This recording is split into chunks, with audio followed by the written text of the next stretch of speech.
because he was totally committed down to that inside line. 5 cars on the lead lap, 17 cars still running. Fast lap in the race, Alain Prost on lap 41, 1 minute 20 seconds, about 3 full seconds off of Nigel Mansell's lap record. But the cars will continue to lighten up, and under these conditions, perhaps his record will not come under assault. And the conditions, of course, is heat. This is the Imola chicane that goes through, then Chateau d'Eau, which, as you said earlier on, means the water house or the toilet, maybe.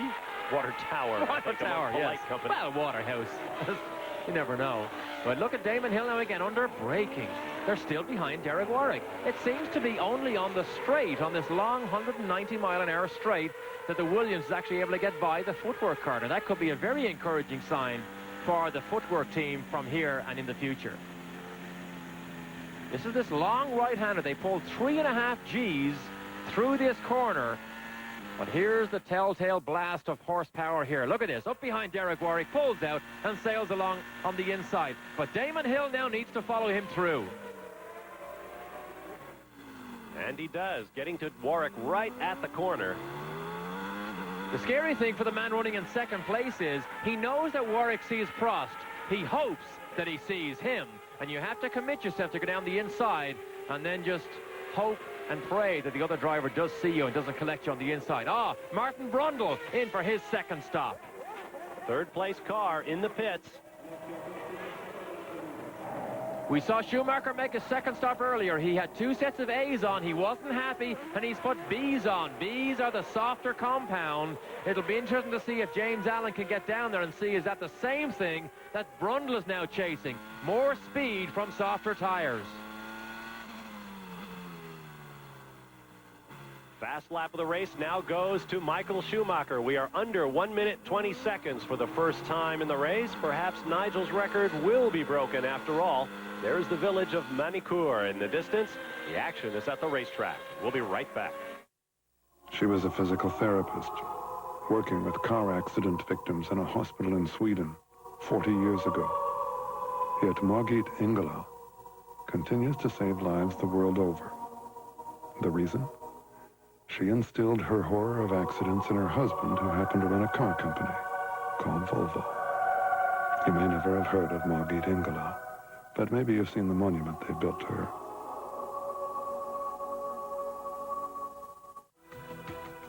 I was right behind him when he started to spin.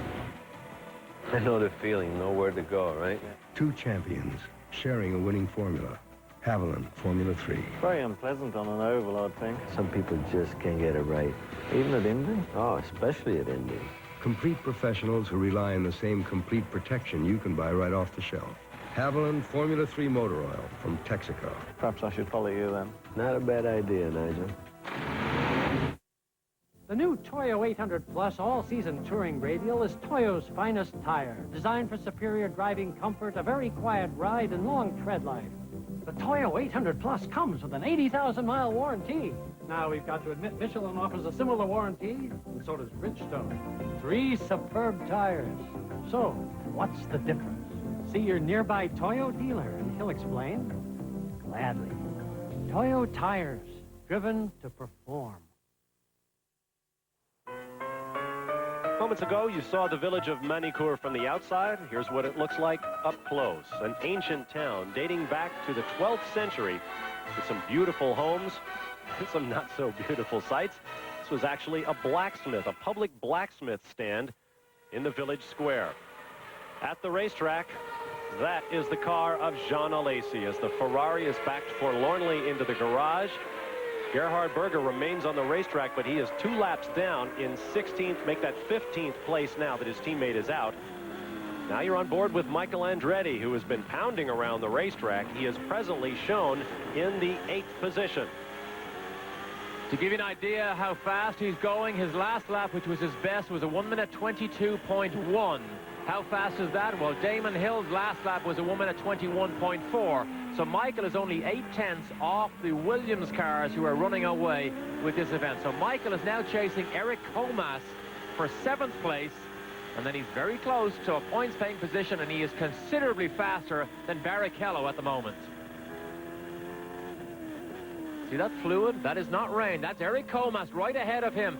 That is oil. He is throwing out considerable amounts of oil. They did this during practice and qualifying here. That Lamborghini V12 does seem to have a lot of blow-by and chucks out a lot of oil, and that's obviously going over Michael's car and Michael's helmet. There's Ayrton Senna. His traditional helmet of yellow, green, and black, the colors of Brazilian flags.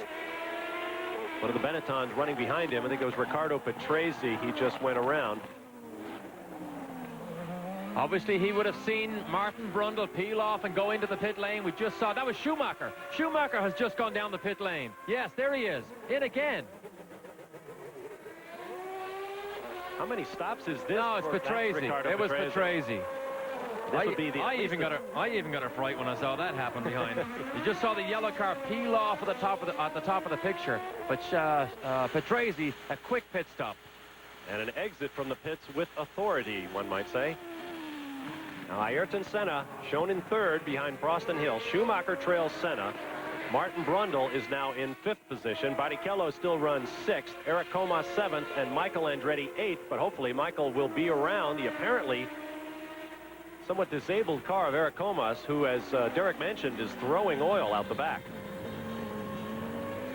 Now you see Senna. This is the battle of the Brazilians here. That is Christian Fittipaldi in the Minardi ahead of him. The Minardi is currently running 6th in the Manufacturers' Championship because of points scored by Fittipaldi and Barbazza, as you mentioned earlier on, is no longer in the race and no longer in Formula One. But I would think Christian Fittipaldi, as he has done many times when Senna comes up behind him, he moves over and lets his good friend through. Interesting shot of the cars under heavy braking for the chicane. Then this sharp right-hander onto the pit straightaway. Sometimes you don't have to be Senna's friend to move over. He just intimidates people. As soon as you see that yellow helmet in your mirrors, you get so intimidated sometimes you automatically move aside and let him get on his way. I don't know whether we can get back in car with him, but if we do, for sure you'll see him wave to Christian if he moves over and lets him by.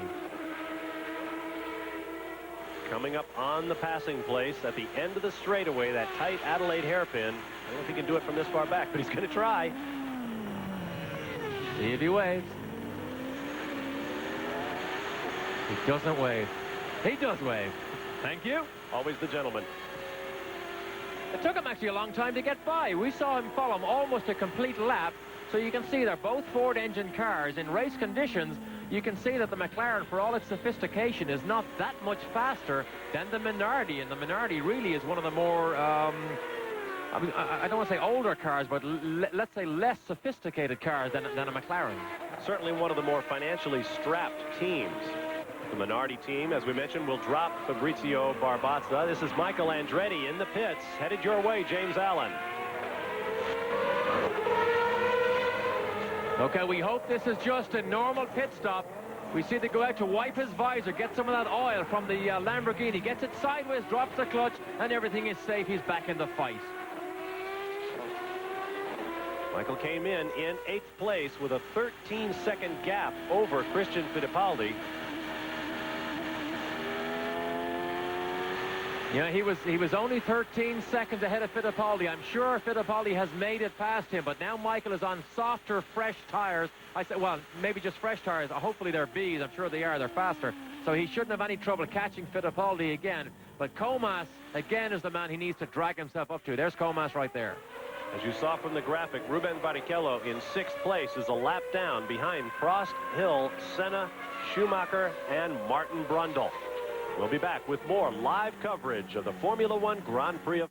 Hi, I'm Charlie Paul, owner of a nationally known ice cream shop. If your hair is thinning like mine was, do what I did. Call Hair Club for Men. The first thing my wife said when she saw it, that I looked 10 years younger. That was the first words out of her mouth. Not hello, not hi. I feel good about myself when I get up in the morning. It's easy to maintain and manage.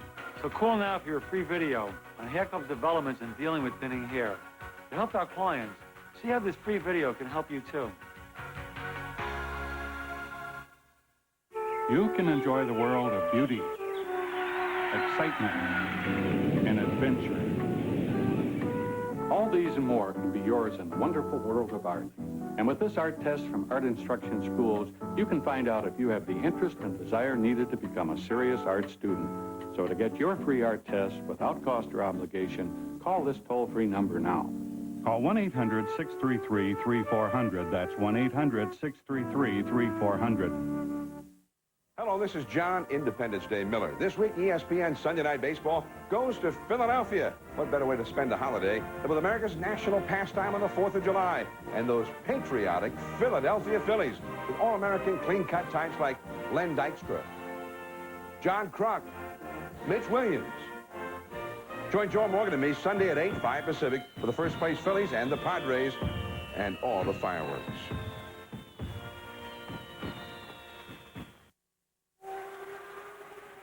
It is said that art sometimes imitates life. In this case, art, electronic art, is demonstrating life. The Grand Prix of France being shown via one of those enormous television screens to a huge crowd on hand on an absolutely sweltering day. Time for our Suzuki motorcycle mid-race recap. The race leader, Alain Prost, looking for his 49th career victory, his 6th here in France at his 3rd different racetrack. He has led since lap 27, one lead change, and that came while the other car of the Williams-Renault team was in the pits. Cars out of the race, they are legion. Zanardi, Katayama, Johnny Herbert, the entire Lotus team out. Fabrizio Barbaza, Mark Blundell, J.J. Leto, Luca Badoer, Carl Wendlinger, and Jean Alesi lost the engine in the Ferrari. He is out as well. Still using this fly-by-wire throttle that we spoke so many times about. The driver comes off the throttle at the end of the straight, gets on the brake, and doesn't have to do anything else. The gearbox automatically changes down, and the fly-by-wire throttle lifts the engine to the exact revs he needs. So now the McLaren teammates running together on the racetrack behind De Cesaris. Andre De Cesaris slid over. He should be getting out of the way when racers come through, when he is, at this point, 3 laps down. Could Michael learn from what goes on here with Ayrton Senna? Hopefully De Cesaris sees Michael behind him and stays wide. Yes, Michael gets through, and there's Michael Schumacher beginning to inch closer to Senna, but the McLaren cars running nose to tail on the racetrack. How nice that would be if it was for position. Here's Michael's opportunity to do a little discreet blocking for his teammate. We have seen Michael follow Senna racetrack to racetrack in practice and qualifying as the Brazilian shows his new teammate the racing line. And now Michael is beginning to find confidence, getting a little more independent about how he likes his car set up rather than Senna's, and even the lines he likes to run on the racetrack. You see the slow-mo of Senna coming into the chicane. You see what happens here. It probably goes over the curve. That's probably why they're going to show us this. Replays do come from our French world feed people here, so we're never sure exactly what they will show us, but you can see actually Senna went through there very cleanly, didn't touch the curb on the inside or the outside, but drives over the curb on the last turn, which is Lycée. Both McLarens looking pretty good. As we mentioned earlier, a lot of cars showing understeer, the car trying to go straight on when the driver has the wheels canted over in a turn. There is Alain Prost with the all-conquering Renault engine behind his head and more oil showing on the side pod. It is absolutely the engine to have in Formula One. So let's take a little bit of a closer look at it now. Here's James Allen with the track fact.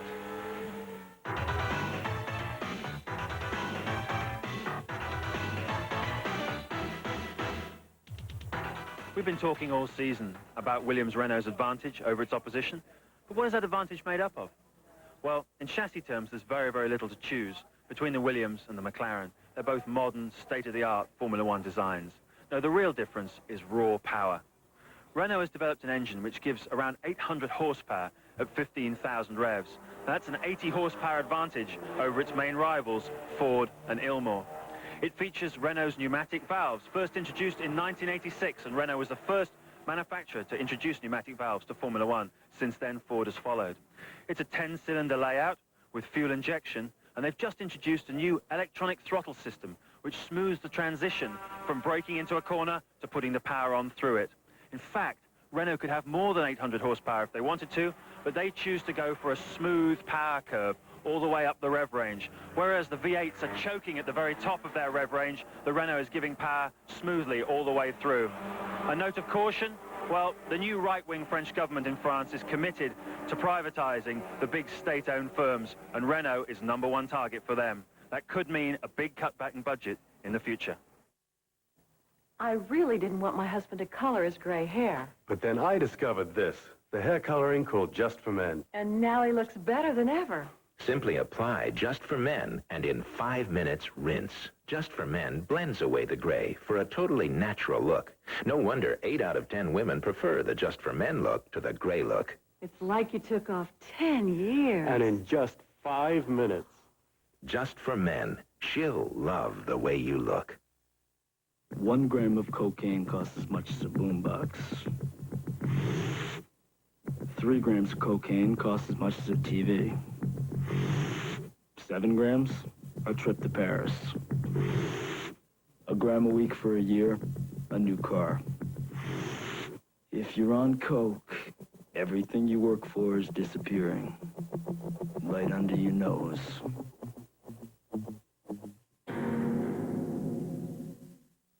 Golf is sizzling on ESPN. Extreme heat may be hazardous to your golf. And they call me strange. The Anheuser-Busch Golf Classic, live next weekend on ESPN. This is not a test. It's not even a quiz. But it is an emergency. GSXRs are attacking, wreaking havoc in Daytona, Laguna Seca, and other strategic points around the country. You were instructed to go to your Suzuki dealer and get a GSXR for no money down. Repeat, no money down. But hurry, the end is near.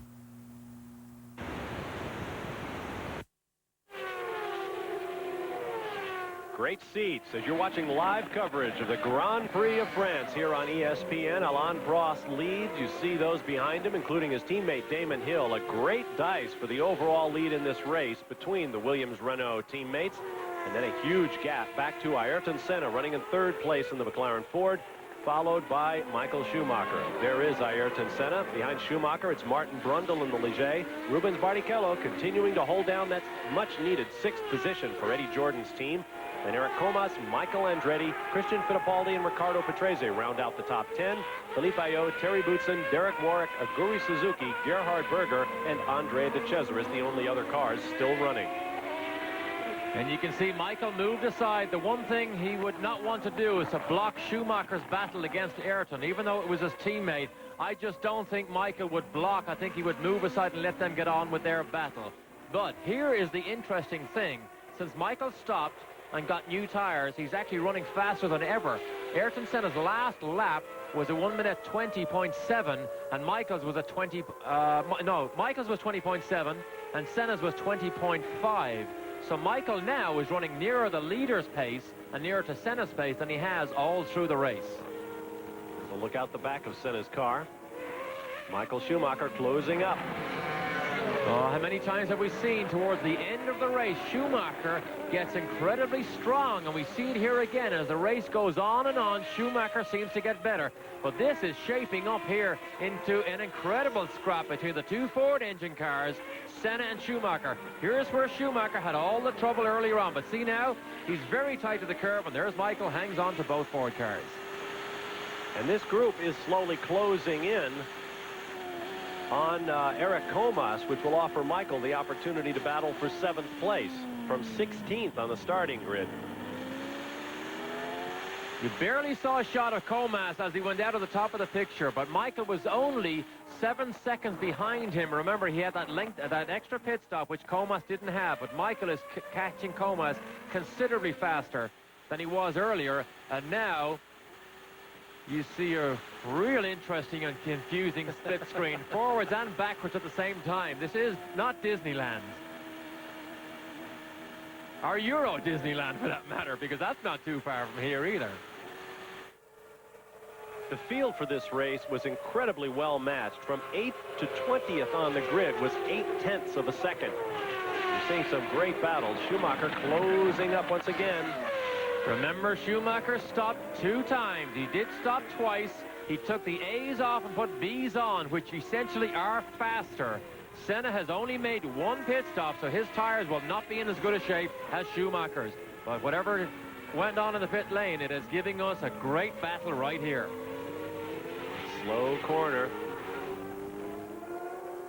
There is the battle for the race lead. The Williams-Renault teammates right there. We're working lap number 62, so there'll be 10 to go. And Schumacher, no, that's Patrese, I believe. Patrese off and on. Well, you can see the whole front wing section is gone from that car. It looks like he literally just went crashing over one of these curves at the chicanes. Oh, here it is here. That's Christian Fittipaldi down inside him. Oh, Patrese hesitates. Does he hit him? Does he just run into him? We don't see it here, but the battle continues. Oh, that's it. Oh, he hit him. I can't understand what happened there. Unless Christian Fittipaldi backed off thinking that Patrese was actually going to go down alongside him, because he literally drove right into the back of him. You can see the tire marks underneath the nose cone of Patrese's car there, where he literally drove up over the back of Fittipaldi's Minardi. An unusual crash. A very, very junior version of what happened to Patrese driving the Williams last year at Estoril in Portugal, when he touched wheels with Gerhard Berger just like this and launched into the air. Now that can only be the Minardi of Fittipaldi backing off, thinking that Patrese is either alongside him or certainly not behind him, because you cannot ever think that a driver would do that on purpose, back out of it. But I'm glad it was just a junior version of what happened to Patrese in that incredibly scary moment. James Allen is there. Riccardo Patrese came into the pits. That's a remarkably quick stop to change a piece of bodywork on a car. Came into the pits with both wings missing off the nose of the car. They put a new one on. The mechanics lifted it up bodily. That's the way they did it, and didn't use any jacks. The car back out on the circuit, but a strange accident while Gerhard Berger comes in. Patrese was in 10th place when he went in. Now here's Gerhard Berger in the Ferrari. Yet another pit stop. New rubber with 10 laps to go in the race. Berger running well back. In fact, second to last in the field. The only runner he's ahead of is Andrea De Cesaris. And he is 2 laps down, perhaps 3 now. Well, just a disaster. It's hard to believe that we're calling a disaster weekend for a Ferrari. They have so much in the way of resources down in Italy to build cars and test them. Their own test track, remember, they build their own engines. They have enough resources that they should be ahead of everybody all the time. As we go back to Martin Brundle, still hanging on to that 4th place, but cannot get close enough to Schumacher. On board now with Damon Hill, Alain Prost just ahead. We'll take a quick time out and return as the laps begin to dwindle at the Grand Prix of France. Stay with us. The laboratories of 2001 announced a major breakthrough in auto protectant technology, Formula 2001 Super Protectant. Its advanced SunStop formula helps protect against the sun's UV rays, extreme temperatures, and moisture, which cause fading, drying, and cracking.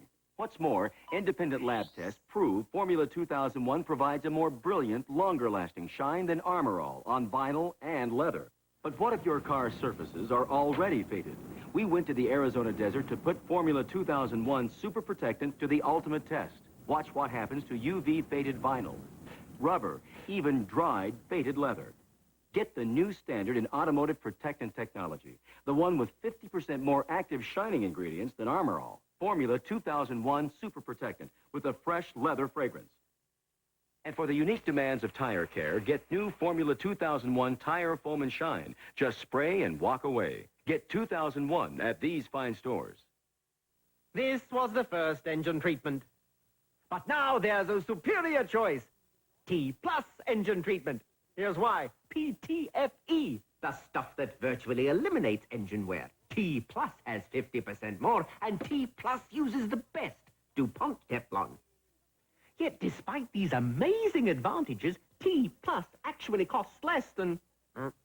Go on, check the price yourself. You'll choose T-Plus. I sincerely hope these guys didn't pay $450 for those seats. If it's 120+ degrees on the racetrack, you can imagine what it's like on the roof of the men's room. On board now with Ayrton Senna as he closes up behind Eric Comas. Now keep in mind, just behind Senna is Michael Andretti, who would like Comas' 7th place. And Michael is right behind him. Now, it's not a points-paying position, but it would be nice to crawl his way all the way back to Eric Comas again. But the unfortunate thing for Ayrton Senna was Schumacher did get by while we were away at break. We were not able to catch that live. But Schumacher, here's what happened. You see Schumacher, it's under braking. Under braking again. Now Schumacher still a long way behind.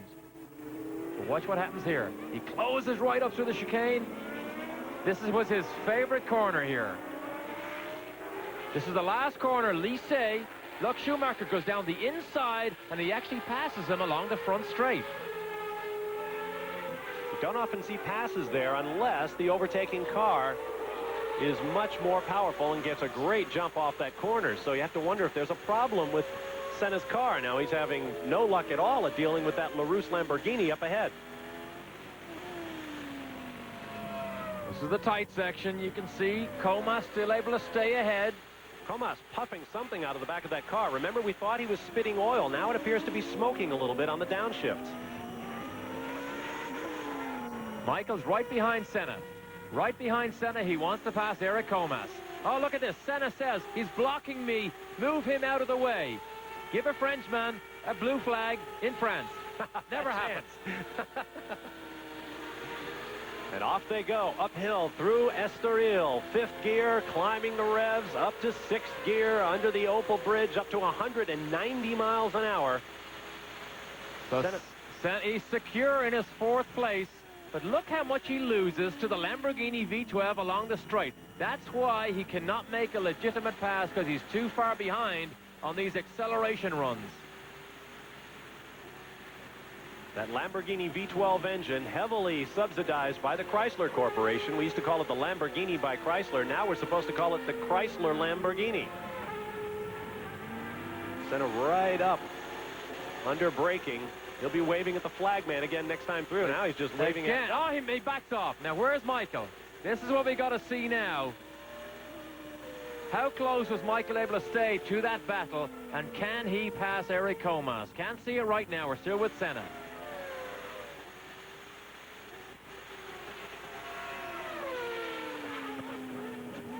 Here's a look at how hard Senna and Schumacher have been driving the car. Look at Schumacher lock up the left side rubber. Senna way over on that white line and gets it sideways. Watch what happens here. He's not finished yet. He has to look down the inside, gets the apex, and doesn't quite keep that car turned in. But you can see everything is flat out. Now here's Schumacher trying to get by Comas. This was earlier. Now this is the same incident from a different camera. You can see Schumacher locks up that left front wheel. Meanwhile, up front, Alain Prost is going fairly slowly. Not fairly slowly. He has slowed down some, running laps at about 122. Now there is Ruben Barrichello. And that may be one of the celebrations here this afternoon, because we mentioned it earlier. If he can stay where he is in a points-paying position, that Jordan Hart team will benefit from the FOCA benefits to the tune of $1.8 million for the rest of the year. No pressure whatsoever. I wonder what's going on over the radio communication link between those guys. We have 5 laps remaining. We'll take a quick timeout. Even though the leader is going slower, so is his teammate. Could be team orders here in France. What do all these police officers have in common? My name is Patrolman James New, and I was shot once Bob Parcell, and I was shot right above the heart. Every year, more police officers are shot. Point-blank range. Yet fewer die, thanks to an innovative DuPont fiber called Kevlar in bullet-resistant vests. Tina Dillard, and I was shot twice at close range. Being a police officer is always going to be dangerous, but it doesn't have to be fatal. DuPont, better things for better living. I'll see you later. Bye. Hi. Hi. What are you doing here? I live here, remember? Oh, I thought you were working late. Gave myself the night off. We'll go out. I'll change. Let's stay home. I'll change. Only Blockbuster has so many movies, so many ways to make your night off a Blockbuster night. Did I hear the phone? Phone? So pick up a movie from Blockbuster and make it a Blockbuster night.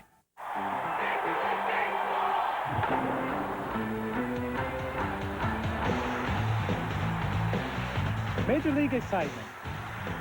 5 nights a week on ESPN. It's a holiday doubleheader. The Pirates face the Reds, and the White Sox battle the Blue Jays tomorrow afternoon at 2 Eastern, live on ESPN, Major League Baseball.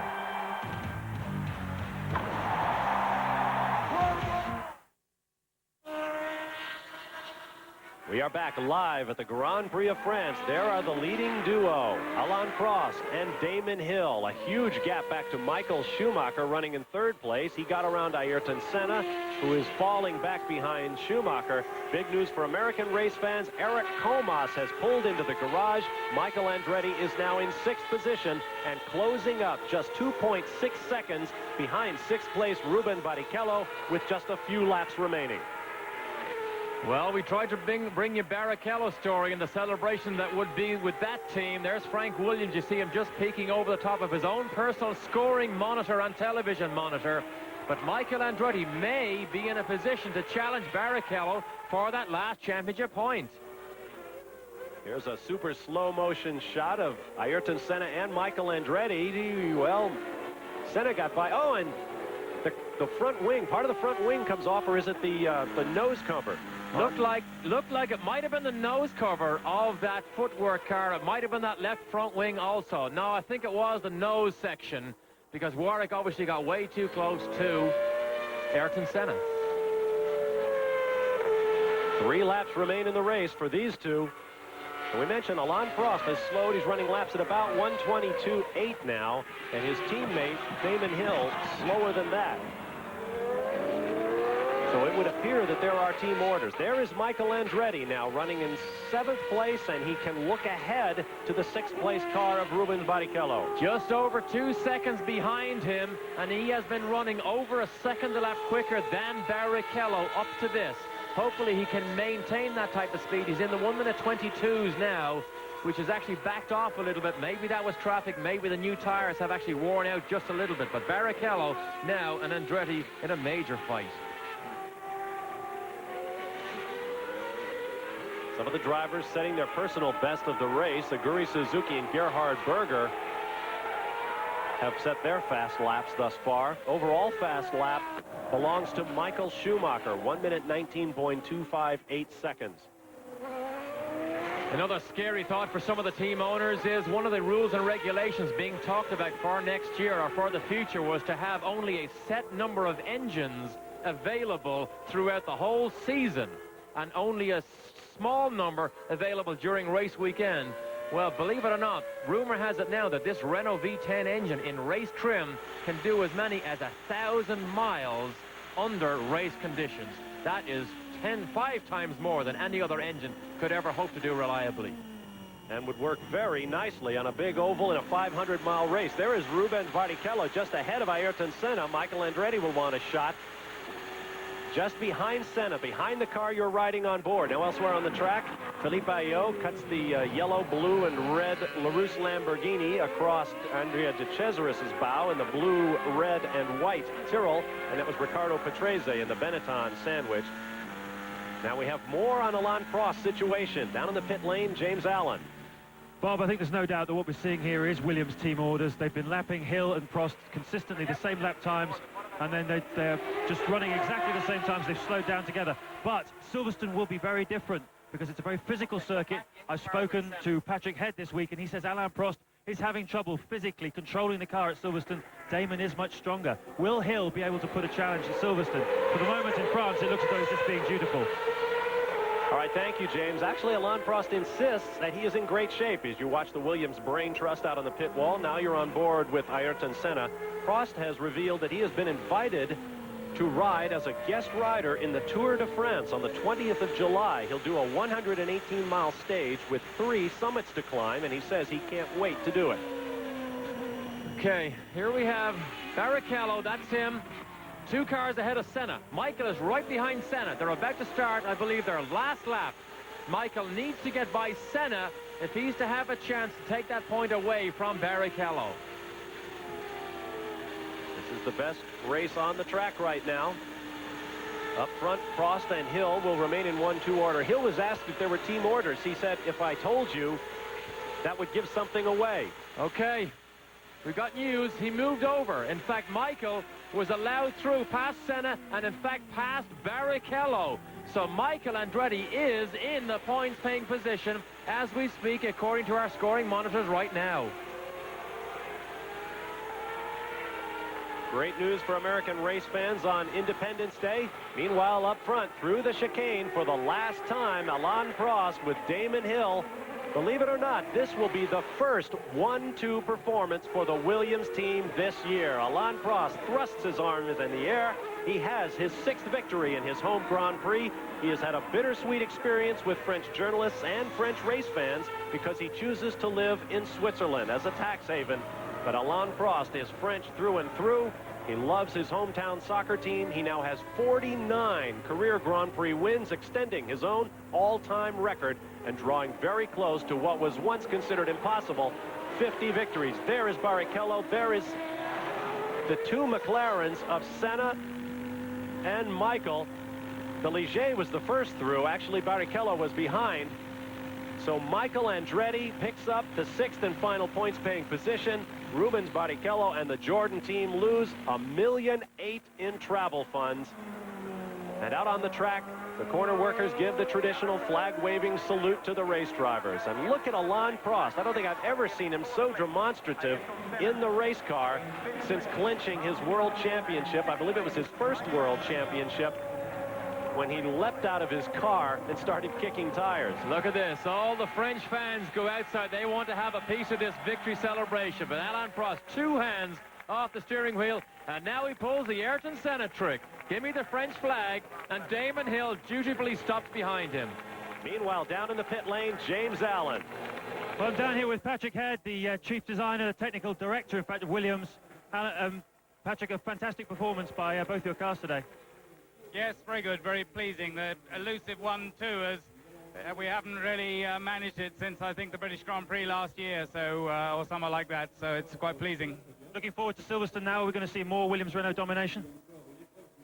Well, I think Silverstone's a slightly different track than this one, obviously, and it's got different types of corners, but I'm sure we'll be competitive, and I think fairly clear that here we were asking Damon to support Alain's race. I think probably it might be slightly different at Silverstone.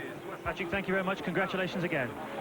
And congratulations to our Suzuki motorcycle winner, Alain Prost, his 49th career victory.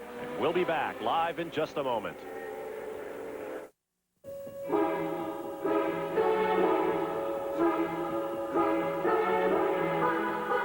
The Suzuki GSXRs.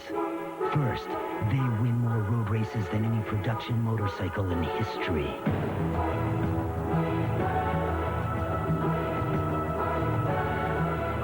Then, we put a license plate on them. The new liquid-cooled GSXRs, now available in 600, 750, and 1100 octane.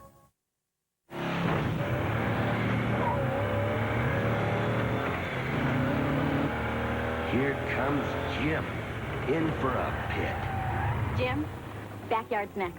Hey, no duels. Non-alcohol, 70 calories. Perfect. After all, the competition is pretty stiff out here. When you want the refreshing taste of beer without the alcohol, think O'Doul's. It's what beer drinkers drink when they're not drinking beer. This is not a test. It's not even a quiz. But it is an emergency. GSXRs are attacking, wreaking havoc in Daytona, Laguna Seca, and other strategic points around the country. You were instructed to go to your Suzuki dealer and get a GSXR for no money down. Repeat, no money down. But hurry, the end is near. You know, motor oil is the lifeblood of any engine. So to add more life to my family car, I use Haviland Formula 3 from Texaco right off the shelf. Haviland offers complete protection against heat stress, starting friction, and engine dirt. And when my race car needs motor oil, I also use Haviland Formula 3 right off the shelf. Get a free meal from Burger King when you buy a case of Haviland Formula 3 motor oil. But hurry, a deal this delicious can't last too long. We are back live. This is what it looked like to Alain Prost as he came across to take the checkered flag for the 6th time at his 3rd different racetrack. Watch for the arms to go in the air. An absolutely overjoyed professor. And they don't do everything. They don't steer themselves because, look, it moves off to the right side of the racetrack, and he puts his hand down and brings her back. Just like a kid cruising the beach. An absolutely stunning drive from Alain Prost. I can remember when Jackie Stewart's all-time record of 27 wins was thought pretty much unassailable. But Alain Prost got it and has just rocketed off into immortality in Formula One. There's a Williams flag and a huge crowd as they make their way for the exits. Here's a look at our top 12. Alain Prost, followed by Damon Hill in the first 1-2 for the Williams team this year. That will really shake the monkey off their back. Then Michael Schumacher, who got by Ayrton Senna for 3rd place, a big boost for the Benetton team. Then Martin Brundle in 5th place, getting the points that the Ligier team was after. And Michael Andretti from 16th on the grid to 6th place. Great for him, not so great for the 7th place team. Ruben Barrichello for Eddie Jordan's squad will lose travel money, a great deal of it. Then Christian Fittipaldi in 8th, Philippe Ayot, the Frenchman, in 9th, Riccardo Patrese for Benetton in 10th. Terry Boutsen finishes 11th, followed by Aguri Suzuki and Derek Warwick, the Footwork Mugen teammates. Gerhard Berger was whistling around the racetrack on new tires at the end. He will finish 14th, and Andrea De Cesaris in 15th position. Jean-Marie Balesque, former president of the FIA, and the subject of much scorn, still the president of the French Racing Federation, welcomes his countryman Alain Prost onto the podium. And look at Michael Schumacher, always animated whenever he finishes on the podium. Very happy to have 3rd place today as the French national anthem plays. Every time he gets there, you think it was the first time ever. He is like a little schoolboy all the time, absolutely delighted to make it up on the podium. Look at Damon Hill, remembering he had to run as a teammate under team orders because it looked to me, and probably he feels also, that he had a realistic chance of pulling off his first Grand Prix victory here today. Look how short Alain Prost is. He's up on the top step, and Damon Hill is still almost taller than him. And now they play the English national anthem, the British national anthem, God Save the Queen, for the winning Williams team in the Constructors. That's where we started our day on the podium, and now we finish it where I'm sure much of this capacity crowd thought we would. Alain Prost, the most successful driver by far in Formula One history. And there is Damon Hill, all credit to him. A good teammate today. Perhaps his reward will come next week in his home Grand Prix at mighty, majestic Silverstone. Well, that was a fascinating comment by Patrick Head when he said, yes, they did move or run to team orders today, but next week at Silverstone, it may be different. Their press release at the start when they said people power will help them. Well, Prost had all the help he needed, not just from the fans, but from his teammate here. Silverstone may be different. Get your Union Jacks waving at Silverstone. Damon Hill accepts 2nd place. Gorgeous awards given away here in France. And now Michael Schumacher, when he gets a hold of that bottle of champagne, everybody is fair game. Schumacher, the all-time most successful point scorer among Germans in Formula One history. There is Alain Prost. We'll be back in a moment with more. Stay with us.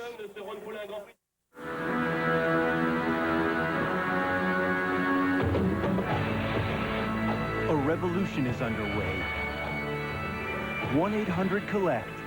Now America's least expensive way to call someone collect.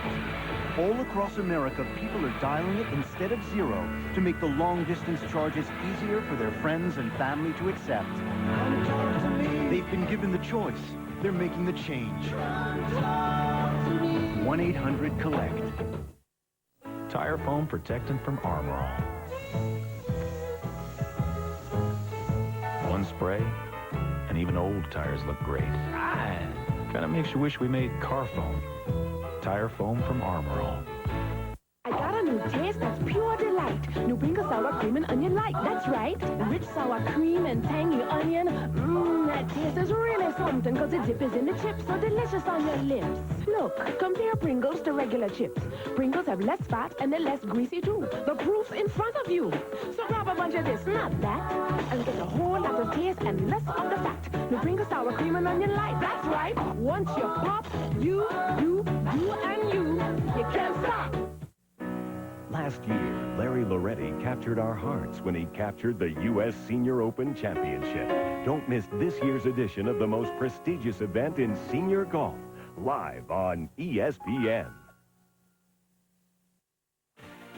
This ESPN presentation has been brought to you by Budweiser, the king of beers, who reminds you friends know when to say when. And by Suzuki. Your Suzuki motorcycle dealer has the ride you've been waiting for and the financing to get it.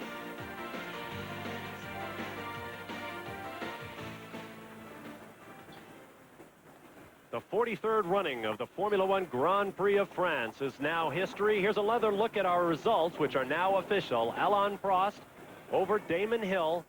Michael Schumacher, Ayrton Senna, Martin Brundle, and Michael Andretti round out the top 6. Rubens Barrichello running for Eddie Jordan's team, losing $1.8 million in travel money, TV rights money, and so forth. Then Christian Fittipaldi, Philippe Ayot, Ricardo Patrese, Terry Boutsen, Aguri Suzuki, Derek Warwick, Gerhard Berger, and Andrea De Cesaris. The huge crowd heading for the exits. We're trying to get down to Michael Andretti, who is the toast of the journalists down there with an absolutely stunning run from 16th to 6th. Here's James Allen.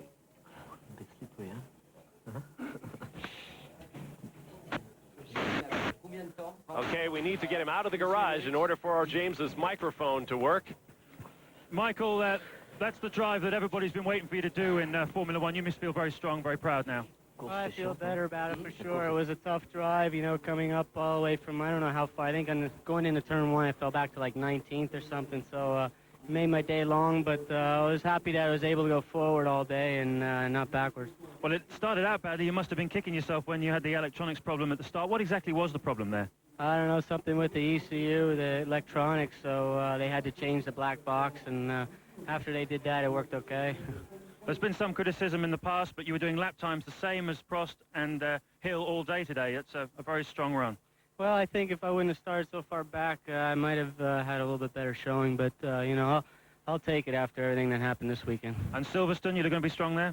Well, I don't know. I hope so. You know, we've been able to test there all year, so at least it's a track that I know. You're running the pneumatic valve V8 engine there? Yeah, we'll have the new engine, too, which will probably help us a little bit, too, I hope. Michael, well done. Thank you very much.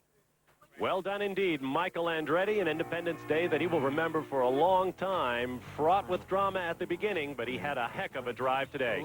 Here's a look at our points after today's race. Alain Prost moves out to a 12-point lead over Ayrton Senna.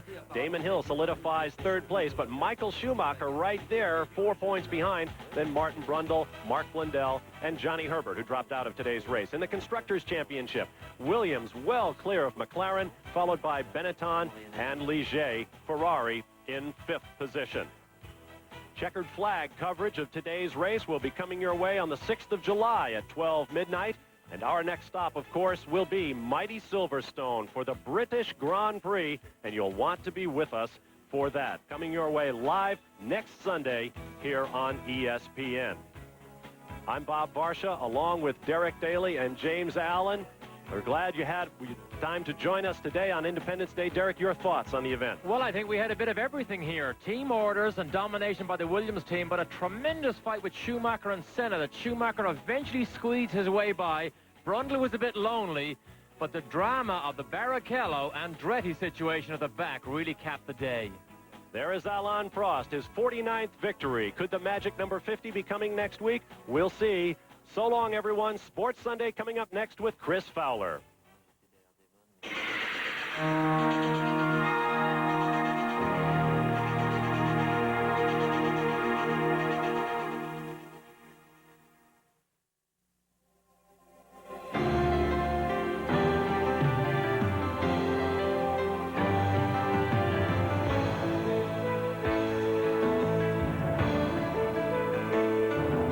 Coming up on Sunday Sports Day, the Dodgers mourn the death of a second Hall of Famer within a week. The mood was much more upbeat at this week's draft. We'll analyze the future impact of all the wheeling and dealing. This long-awaited Super Yugo is finally coming to America, but how big a splash will Tony Kukoc make? Boxing is hit again. Ray Mercer charged with bribery. And Ryan Sandberg is hitting again, reaching a milestone last night. Chicago's South Side hit Blackjack McDowell is our Sunday conversation. Always matters what happens next. Not much happened during the 12-hour marathon in Philly, except rain and boredom. So, no need to get mad. We've got you covered next.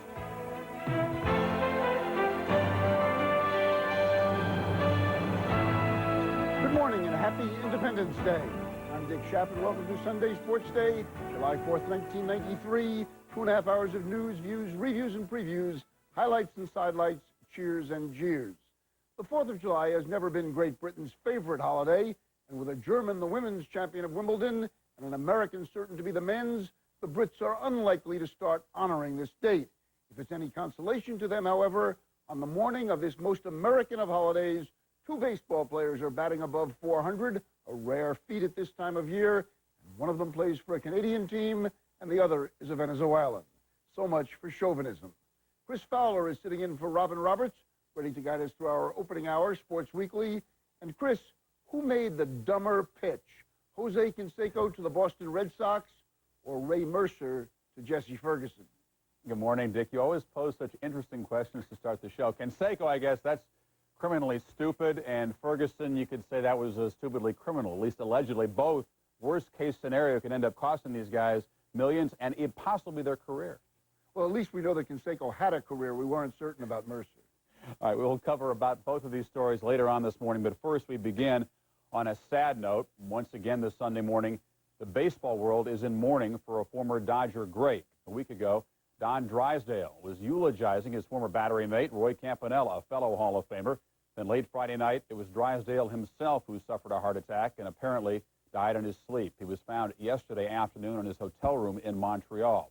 Drysdale had a recent history of heart trouble and undergoing an angioplasty, but his death stunned former colleagues, many who were still grieving for Campanella.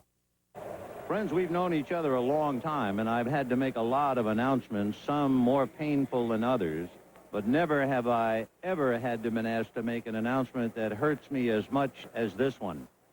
And I say it to you as best as I can with a broken heart. Don Drysdale, who had a history of heart trouble, you may remember a couple of years ago he had angioplasty, and he was found dead in his hotel room, obviously a victim of a heart attack, and had passed away during his sleep. He was not on the team bus today, but we thought perhaps he had taken a cab. We tried to reach him at the hotel. There was no answer. And a little while ago, we found out what had happened. And to Annie and Donnie and Darren and Drew and all the Drysdale family, our prayers for strength and our tears as well. 19 years of broadcasting.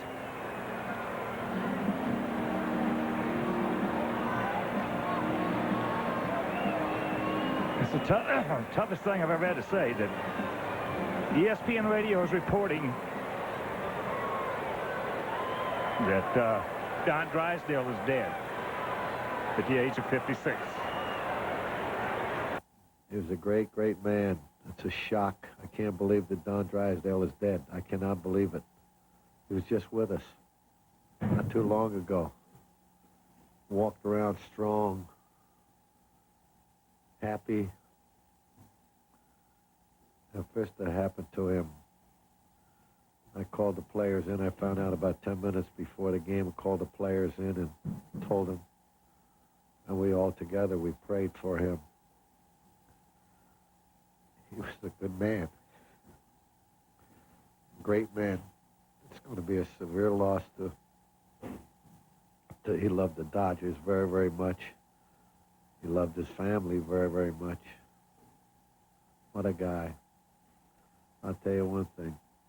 He was something as a baseball player, and he was something as a man. He was a real man.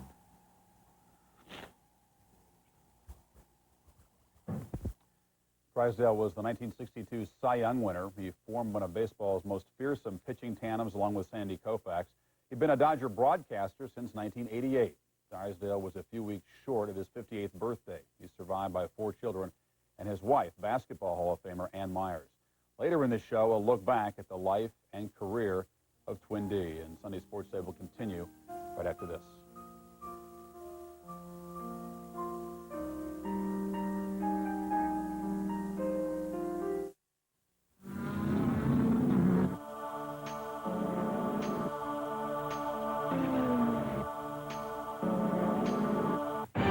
Don't wait. Get the news weekly of motoring, Auto Week.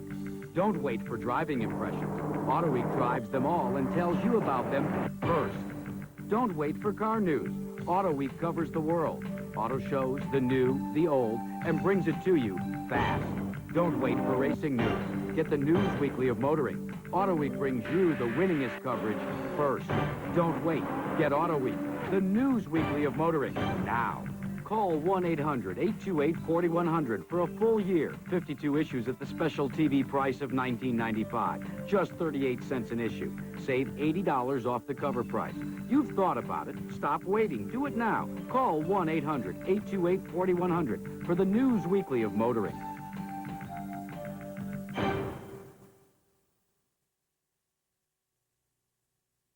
Welcome back to Sunday Sports Day. Off to a slightly early start because the race ran short. Now to baseball on the field in Kansas City.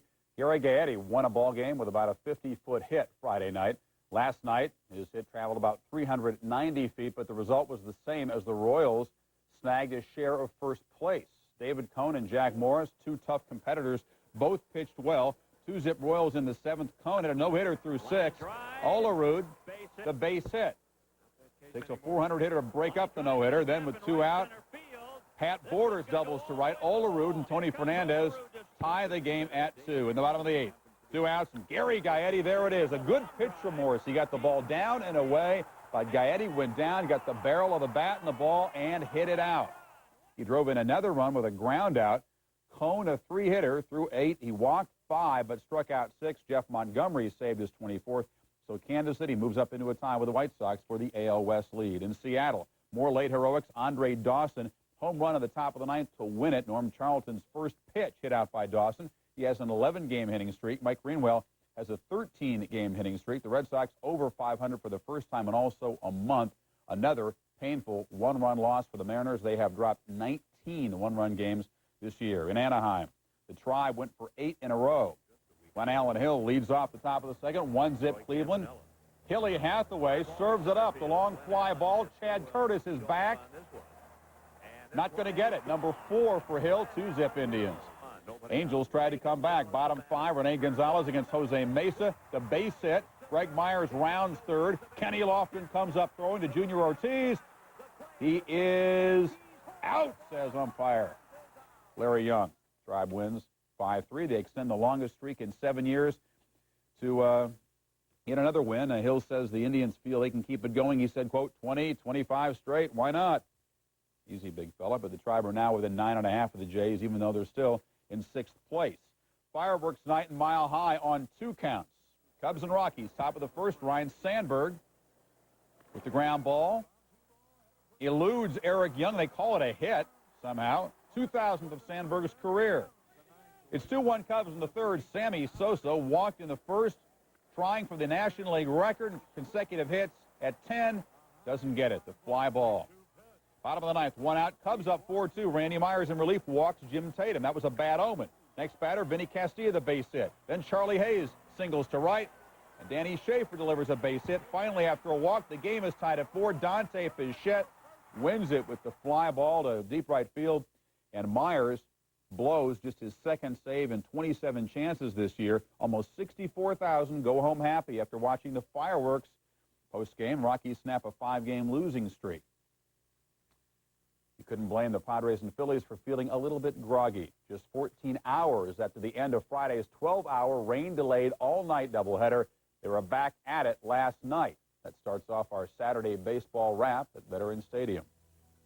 Top of the first, Fred McGriff showing no signs of the marathon doubleheader. The home run right here off Jackson, his 18th of the year. Top of the second, Greg Harris, the pitcher, sends this ball towering into the gap. Bill Plantier chugs around. 3-zip Padres. The Phillies will make it 6-4, but Gene Harris fans Dave Hollins for save number 14. 6-4 is the final. The Phillies will drop 7 of 9. DeShay, the Mets, trailing 3-1 when Jeremy Burnett's the shot to the opposite field, ties it at 3. In the 7th, the bases were loaded for Eddie Murray. He comes through. The base hit to right. Joe Ursulak, Vince Coleman score, and the Mets go on to win it 6-3. At the Astrodome, Darryl Kyle looking to extend his winning streak to 7 against the Cards. Got some sparkling D. Andujar Cedeno dive on the carpet, gets up, and guns down Mark Whitten. On offense, Kyle provided all the support he would need. Facing Real Cormier, good night for pitchers at the plate. That double to the gap. His first hit of the career. And then in the 4th, Kyle, not satisfied with just 1 hit on the night, hit number 2 for the career. Hits one into the cheap seats, a solo shot. Throws a shutout. The Astros win it 6-zip. 7 in a row over St. Louis. American League action in Chicago, the O's come out swinging. Mike Devereaux, the home run. Jeremy Hammonds extends the lead. A 3-run shot. It's 6-1 Orioles. In the 7th, the Chi Sox close the gap to 6-5, but Chris Hoyle's the liner. It scores Devereaux and Baines. The Sox surrender sole possession to first place. Yanks and the A's in the bottom of the 5th. Ruben Sierra takes Melito Perez out. 2-run blast, number 12 for Sierra. 3-2 A's, and then later in the inning, Hendo, Dave Henderson, another man on base, and another 2-run homer for the Oakland A's in that inning, this time to left. The A's, when they're 5 straight, 5-4. At Wimbledon, the world's top 2 players are battling for the gentleman's title. Why is it surprising? Because Jim Courier wasn't supposed to be able to play on grass, and Pete Sampras wasn't supposed to be able to play at all. He somehow dragged that painfully strained shoulder through 2 weeks of serve and volley brilliance. The All-American final on the 4th of July, Sampras winning the first set tiebreaker 7-3, and the early 1-zip lead these guys have been playing since they were 10 and 11-year-olds. Call it a great escape or a sad giveaway. Yesterday's women's final was certainly memorable. Steffi Graf going for title number 5. Yana Novotná serving and volleying, but look at the brilliant shot by Graf down the line. 7-6 Graf in the tiebreaker in the first set. Second set, though, Graf kind of fell asleep, and Novotná raised her game, playing the best tennis of her life. But in the third set, things started to come apart, up 4-1. The volley error right there. Novotná serving up the overhead, and Steffi Graf pounding the overhead. A tearful collapse for Yana Novotná as Graf took 5 straight games at the end of the match, 17 to the last 21 points. Steffi has assembled a service for 5 of those plates, a 5th silver platter in 6 years. The day went downhill even more for Novotná. She and Larissa Neelan lost the doubles final with a powerful team of Gigi Fernandez and Natalia Zvereva, the 90s geopolitical team, a Russian and an American. They've won 6 straight Grand Slams doubles titles, lost only 1 set in that stretch. Plenty more brunch from Bristol and New York still to serve up. We'll hear from Jim Abbott, Frank Thomas, and Frank McDowell. But first, the rest of the Friday night baseball scores.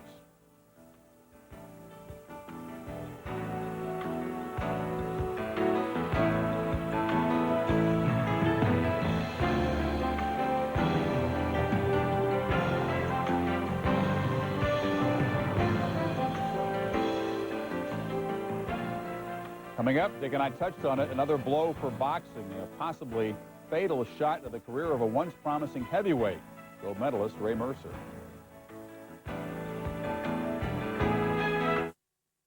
Oh, yeah.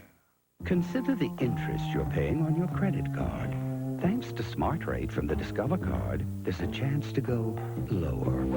Now, the more you choose the Discover card when making purchases, the lower your rate can go.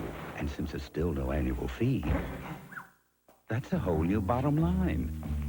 Smart Rate, currently as low as 14.9%. Call 1-800-DISCOVER to apply for the card. It pays to Discover. Winning, it's a spirit you never outgrow. See for yourself as thousands of America's top senior athletes meet to compete in Baton Rouge, Louisiana. O'Doul's, America's favorite non-alcohol brew, proudly presents the 1993 U.S. National Senior Sports Classic. Join me, Jim Simpson, and Olympic gold medalist Tom Jager for all the action on Sunday, July 11th, 12:30 Eastern Time. Catch America's senior spirit in action right here on ESPN. You know, there should be a whole lot of road between you and your next set of tires. Uniroyal Tiger Paw radials, sure-footed, mile after mile.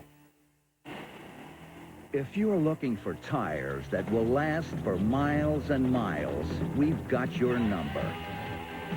Uniroyal Tiger Paw radials, sure-footed, mile after mile.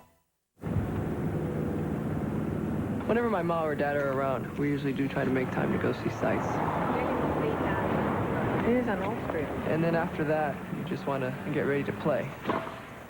Tennis is her life now. Eventually, you know, she has bigger plans, like being a mother. Getting married first, and then being a mother. My folks are great.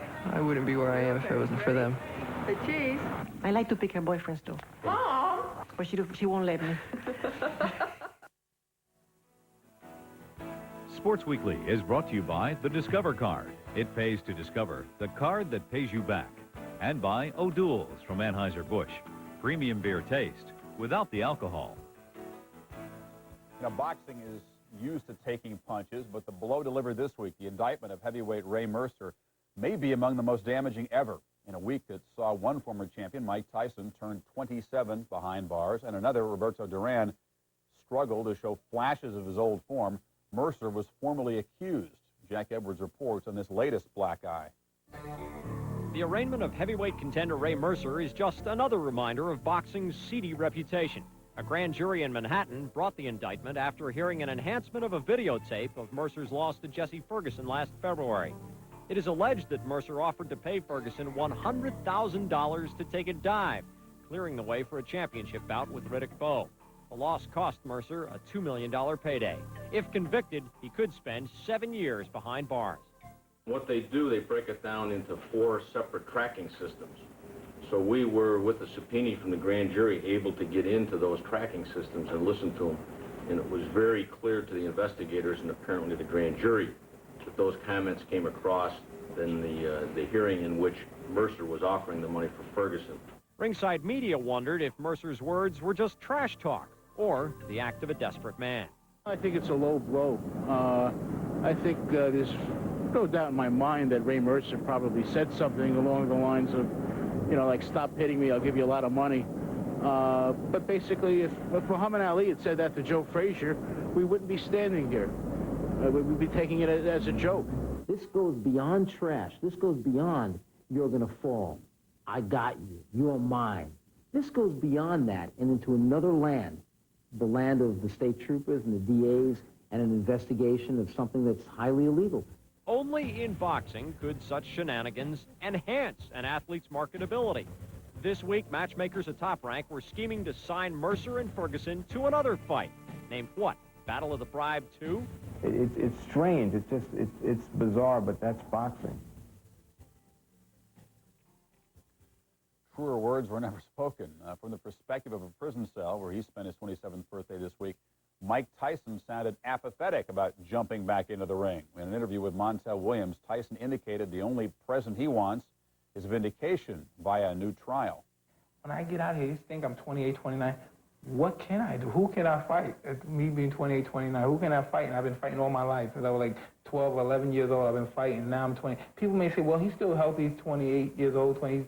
I've been fighting all my life. I've been fighting probably longer than I've been doing anything else. Right. So you think it's over then? Yes, it's a possibility. And that's just being a reality, because there has to be more than life than just people saying, well, we need you back in the ring. You know what I mean? That's an insult to me. People insult me about it. We got to wait till you get back. I got to bet money.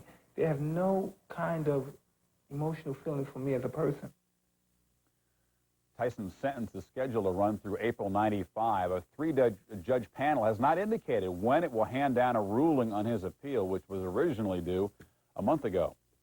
Well, the 3-judge panel ruled for Roberto Duran this week and has come back out with a former Canadian champion, Jacques LeBlanc.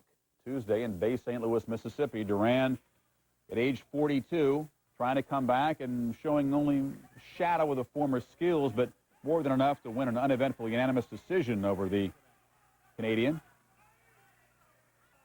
41-year-old Duran won the lightweight title 21 years ago, weighed 135 pounds at that point. Between Duran, Tyson and Mercer, and an Evander Holyfield Alex Stewart fight that was less than scintillating, shall we say? Well, it was all just too much for our resident cartoonist Bob Englehart to take.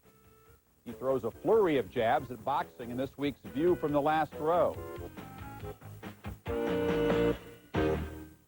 Last week, merciless Ray Mercer took off his gloves and put on some cuffs. Handcuffs. Seems he might have tried to get Jesse Ferguson to take a dive in the ring. Gee, now there's an original idea. Other than that, the heavyweight scene has been boring. 12 rounds of the Holyfield-Stewart card, and the only people down for the count were in the audience. This week proved one thing, though. Middleweight fights are more fun to watch. Hey, they got Roberto Duran, the man with a 41-year-old face only a mother could love. But did you see his opponent's face? I don't remember his name, but I never forget a nostril, especially after those corner close-ups.